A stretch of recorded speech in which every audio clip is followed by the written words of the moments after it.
students. This week we're going to read two different poems that have to do with adulthood. Though they're written in different times by different authors, they share a similar theme. So let's get started. The first one is called Hanging Fire, and it's on page 230 in the book if you'd like to follow along. Remember, there's going to be a quiz, so taking notes is a really good idea. Okay, so first of all, let's look at our title, Hanging Fire. The phrase hanging fire means to delay or be delayed in taking action. Will it let me add a note here? Oh, here we go. Add note.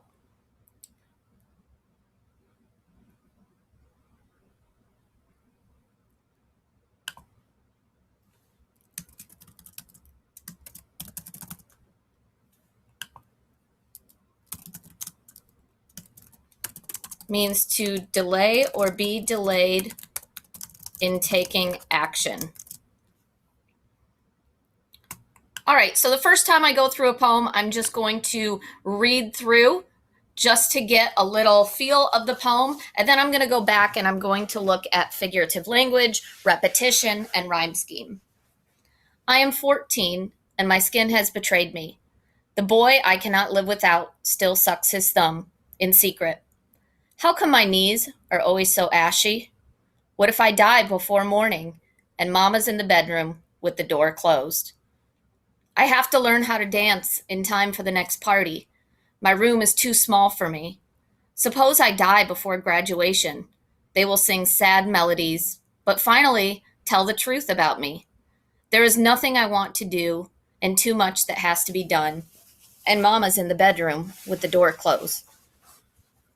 Nobody even stops to think about my side of it. I should have been on math team. My marks were better than his. Why do I have to be the one wearing braces? I have nothing to wear tomorrow. Will I live long enough to grow up? And mama's in the bedroom with the door closed.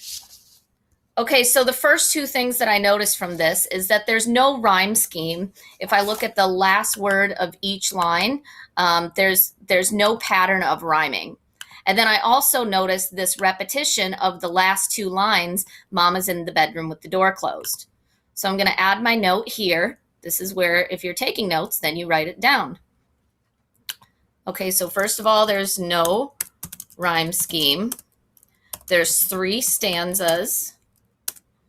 And the last 2 lines of each stanza repeat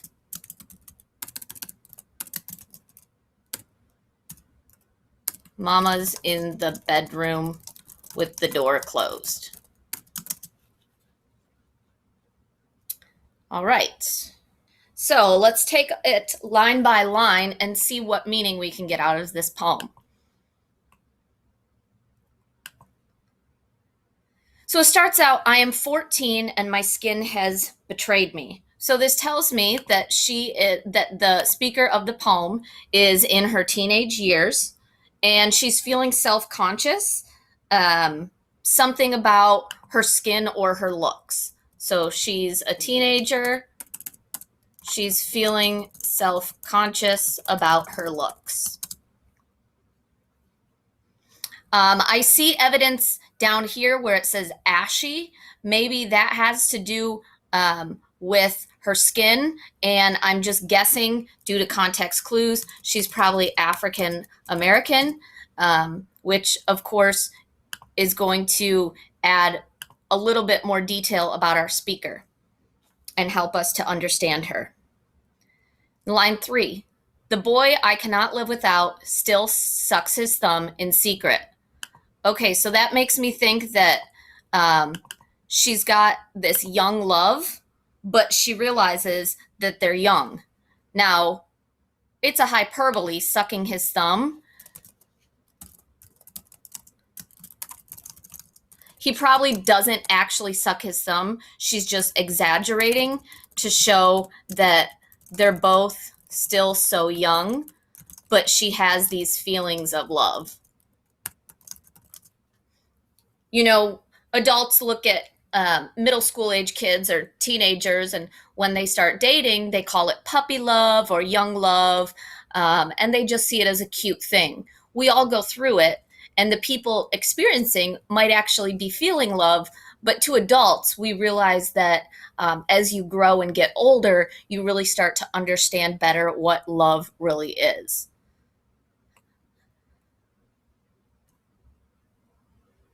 How come my knees are always so ashy? What if I die before morning?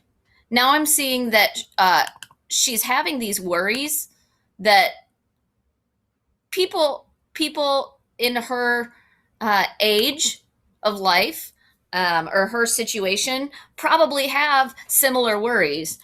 Um,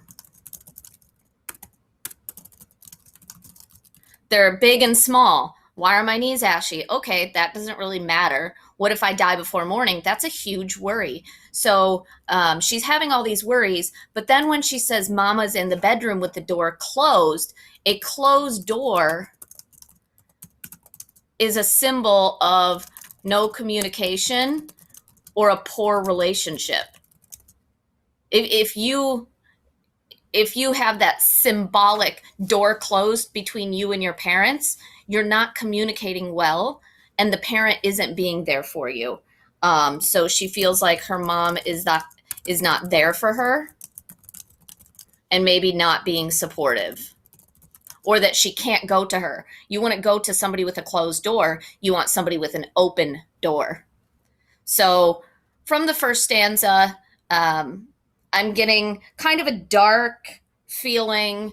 The tone would be kind of sad, depressing. She's self-conscious. She's in love, but knows she's too young. She has all these worries, big and small, and her mom's not there to help her through it. So now let's go into the second stanza. The author makes a break in the poem at this point, so maybe the tone or the mood or something about the speaker's attitude is going to shift. I have to learn how to dance in time for the next party. My room is too small for me. Suppose I die before graduation. Okay, so now we see again, she still has all these worries, but she also has things that she wants to do. She wants to learn how to dance. We see that she is pretty dramatic. She worries about everything. They will sing sad melodies, but finally tell the truth about me. So she thinks that maybe to her face, people might be a little bit fake. And if she were to die and have a funeral, they would be more honest about her.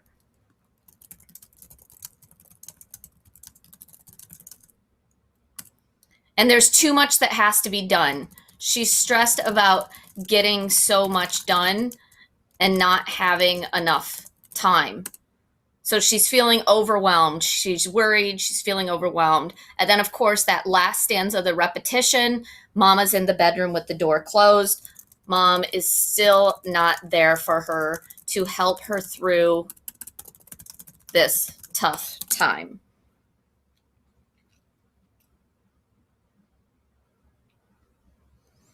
Now, I do see a little bit of a change in mood in this section. The words dance and party and graduation and melodies, these are celebratory words. So maybe she's going from that first stanza that was kind of doom and gloom and very sad, and she's having a little bit of hope. There's things that are good that are going to be happening. So perhaps she feels a little bit stuck where she is right now. And if we go back to our note on what hanging fire means, it means delayed in taking action. So perhaps she is stuck in this place between childhood and adulthood. Now let's go down to the last stanza.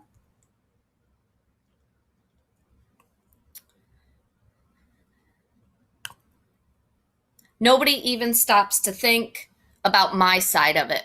Oh, wow.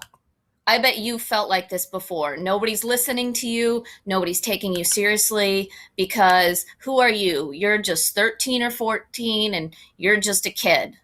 I think this is a very common feeling for adolescents. So she feels misunderstood. No one takes her seriously or listens to her worries. I should have been on the math team. My marks were better than his. Oh, so now she feels like maybe she has been cheated out of something she wanted. There was injustice. If she should have gotten on the math team, but somebody else did.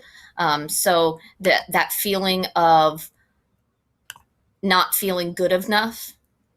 Why do I have to be the one wearing braces? There's a worry. I have nothing to wear tomorrow. There's a worry. Will I live long enough to grow up? There's another worry. So again, we see more evidence that she has all these worries, just nonstop chatter in her head of her not being good enough, things not working out well. Seems like all day long, her mind is just full of worry. And then guess what? The last two stanzas, Mama's in the bedroom with the door closed. So that unsupportive mother. All right. So if I look at all three stanzas, I see a lot of typical teenager feelings, typical teenager behaviors. Whenever there's repetition in a poem, that's going to clue you in that that is part of the poem's theme. So if I'm looking at Mama in the bedroom with the door closed, and that's a symbol for communication. So overall, I really think that the theme is kind of twofold. One, the teenage experience is feeling stuck in between being a kid and an adult, and kind of being delayed to grow up. That would be the hanging fire part. But then also that communication between parent and child. This poem seems to be saying that it's not good and it's not working. So perhaps the speaker would agree that parents and children need to open the door and have better communication. Okay, so the first theme I see is that teenagers feel like they're in a place where they are stuck between childhood and adulthood, and they worry about the future. And then theme two would be that the communication between kids and parents needs to be better, and has that symbol of open the door and talk about things freely. All right. So that is my analysis of the poem Hanging Fire. When you go to click on poem lesson number 2, we will go through the poem Teenagers. Once you've watched both lessons, you can go ahead and take the quiz.